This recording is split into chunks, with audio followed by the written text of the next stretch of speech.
বিস্ময় ভরা কণ্ঠে জিজ্ঞাসা করেন, জিব্রাইল, বেহেশতের খুশবু পাচ্ছি, কোত্থেকে আসছে এই খুশবু, কোত্থেকে আসছে এই সুঘ্রাণ?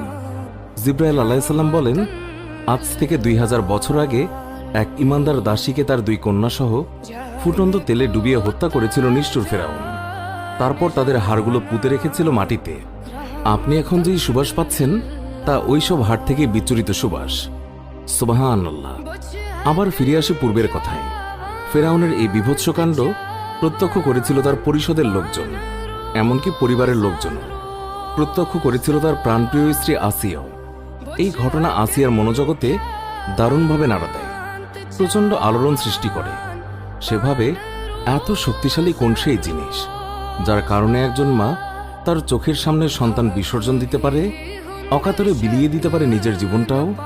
অবশেষে তার বিশ্বাস হয় একমাত্র সত্য প্রভু ছাড়া আর কারো জন্য এইভাবে জীবন দেয়াই যায় না। আসিয়ার বুঝে আসে দাসীর দিনই প্রকৃত দিন, তার পথই নির্ভুল পথ, তার ইমানই খাঁটি ইমান।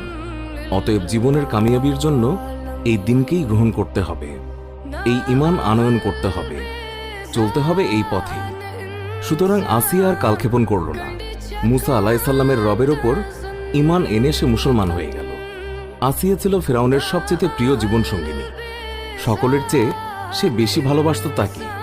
তাই ফেরাউন যখন শুনল আসিয়া মুসলমান হয়ে গেছে, তখন তার মাথায় যেন আকাশ ভেঙে পড়ল। শুধু তাই নয়, গোটা মহলে নেমে এলো শোকের ছায়া। ফেরাউন নানা কৌশল অবলম্বন করল আসিয়াকে ফিরিয়ে আনতে, নানাভাবে তাকে বুঝালো, কিন্তু তার সব চেষ্টাই ব্যর্থ হলো। অবশেষে তাকে জেলখানায় বন্দী করল, ক্ষুধা তৃষ্ণায় কষ্ট দিল। কিন্তু ঈমান এমন এক শক্তি যা আঘাত পেলে কেবল বেড়েই চলে। যত শক্তভাবে আঘাত করা হয় ততই তার শিকড় গভীরে চলে যায়।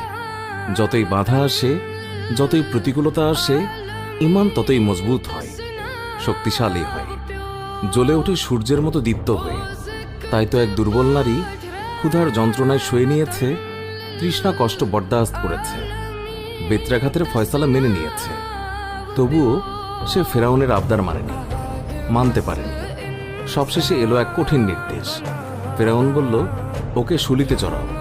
পৃথিবীর ইতিহাসে শুলির আবিষ্কারক হলো ফেরাউন। ফাঁসির প্রথাও সেই চালু করেছে।